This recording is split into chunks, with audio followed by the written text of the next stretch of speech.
Okay, hi guys, welcome back to my YouTube channel. Thank you for those who have subscribed, and for those who haven't, please do. And thank you so much for watching. So, today I'm going to share with you the progress work, the time lapse of this drawing, this digital painting of Lee Zii Jia.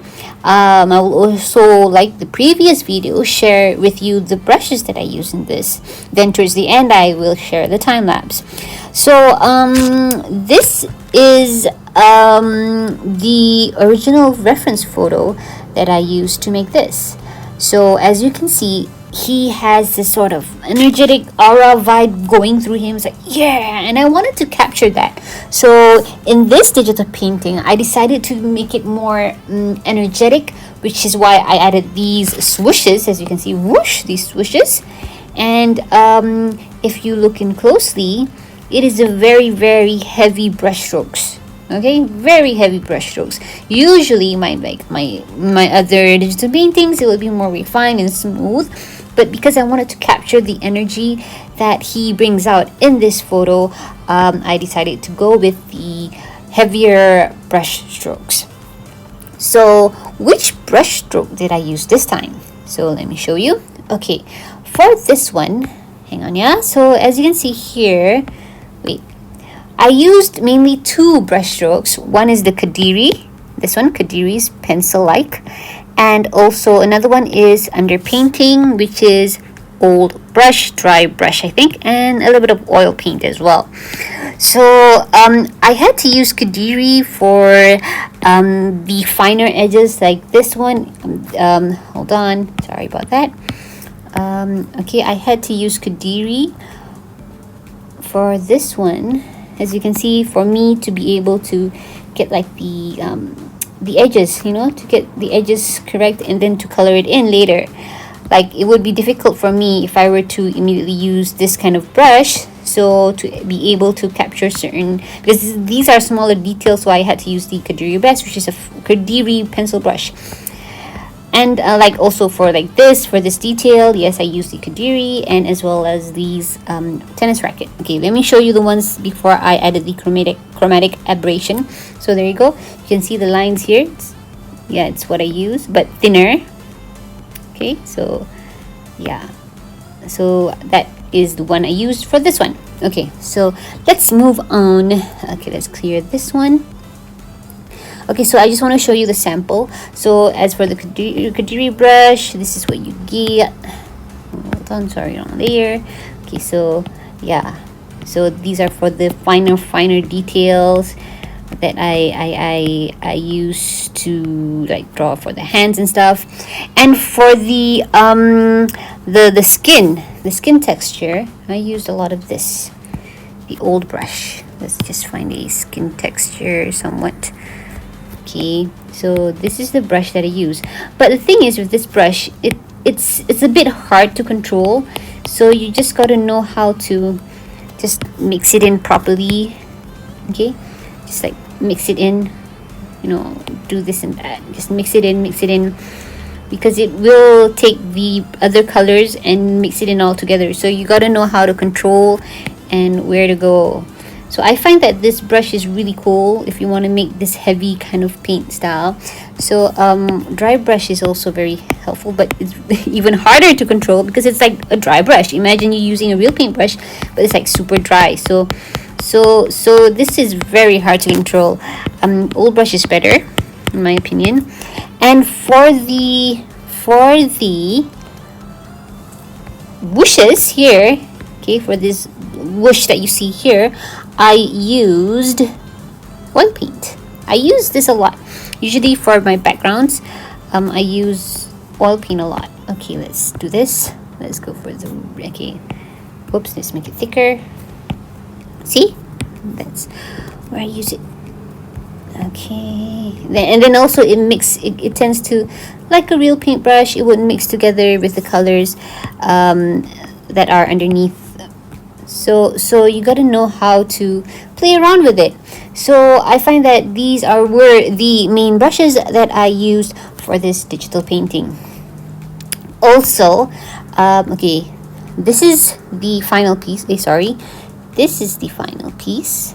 So I edited it. I adjusted the brightness, the contrast, and also I sharpened it a little bit, and I added the chromatic aberration. So chromatic aberration, for those who have not used it before, I'll just show a sample here. So let's select this layer, chromatic aberration. So this is what happens when you use chromatic aberration. So as you can see, immediately it gives a nice effect, you know, if you're using, especially if you do photorealism or anything really. I mean, if you like to give it an extra touch, I personally really like using chromatic aberration. Sometimes I don't apply it all. Sometimes I don't apply it to all the photos. I would instead of by choosing a chromatic aberration layer, I would choose pencil. Then I would just select only the parts that I want to have it aberrated. I don't know if that's a word, but yeah. So I find that this chromatic aberration is a really cool effect that they have in Procreate. So there you go. That is basically the brushes that I use, the techniques that I use to achieve the effect that you see right here. So it's just a quick and short one this time. And now please enjoy the time lapse. All right.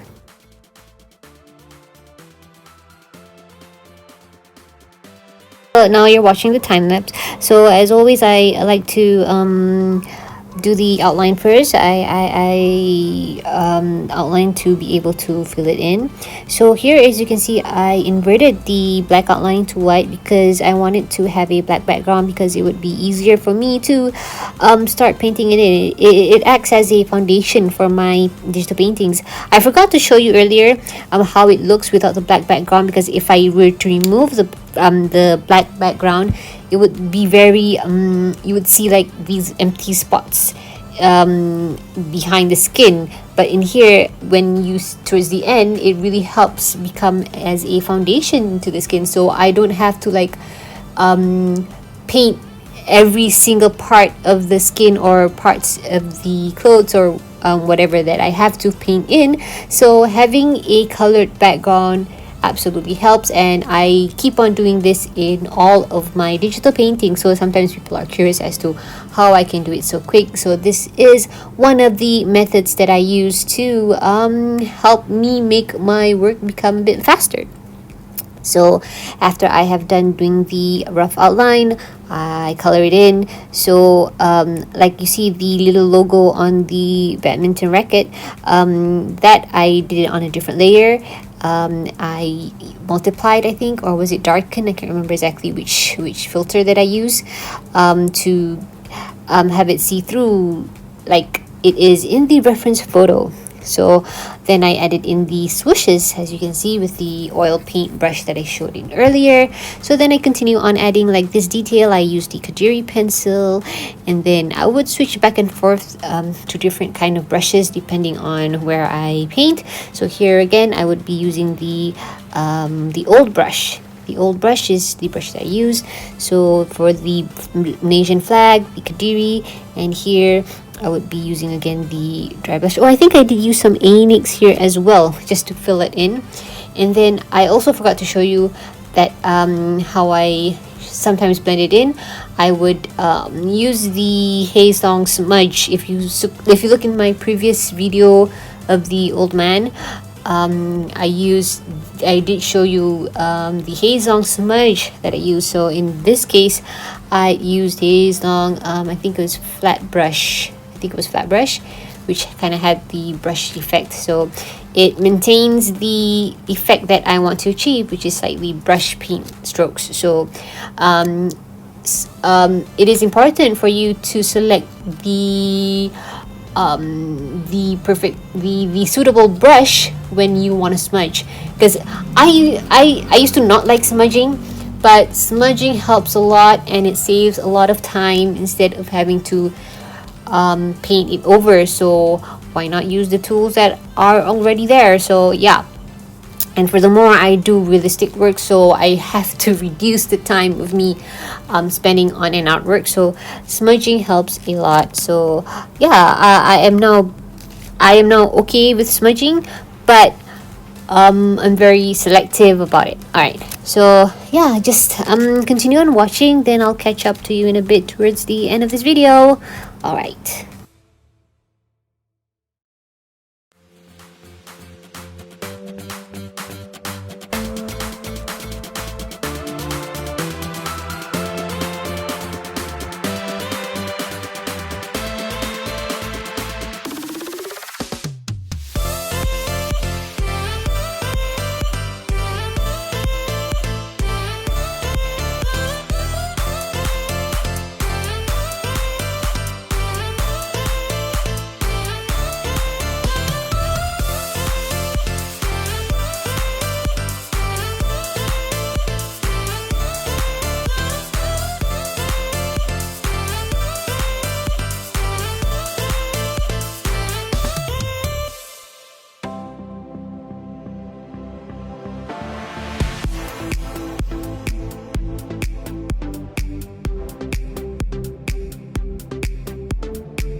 Okay, so the video is about to end. So here I am just adding a little more details on the racket, and then also if you notice, I wrote his name, Lee Zii Jia, our badminton Malaysian player in Olympics. He did a great job.